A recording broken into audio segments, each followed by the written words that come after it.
হ্যাঁ, কি অবস্থা? সবাই কেমন আছেন? চলুন আজকে আপনাদেরকে একটা জিনিস রিগ্রেট করাই। আহ ধরুন আজকের রাত্রে আপনি সকল চিন্তা ভাবনা করে ঘুমালেন যে পরের দিন সকালে উঠে কি করবেন সারাদিন। তো সকালে বেলা ঘুম থেকে উঠে দেখলেন যে আপনার বাড়িতে আসলে মেহমান আত্মীয়স্বজনে ভরপুর। আপনি আসলে কিছু বুঝতে পারতেছেন না।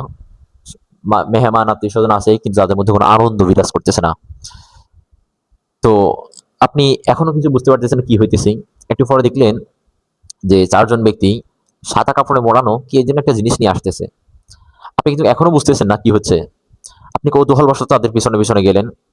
তারা ওই কাপড়ে মোড়ানো জিনিসটা ৪ জন ব্যক্তি একটা খোলা ময়দানে নিয়ে গেল। যেখানে আপনি দেখলেন যে শত মানুষ। তো হঠাৎ দেখলেন একজন ব্যক্তি ওই সাদা কাপড় মোড়ানোর কাপড়টা একটু সরালেন। আপনি যখন দেখলেন ওই লাশটা, ওই ব্যক্তিটা আপনি। আপনি ভাই ভয় পাইয়েন না। আপনি না ওইটা, আপনি এখনো জীবিত আছেন। তবে ওই পর্যায়ে যাওয়ার আগে আপনি নিজের প্রস্তুতি নিজে গ্রহণ করুন। হুম।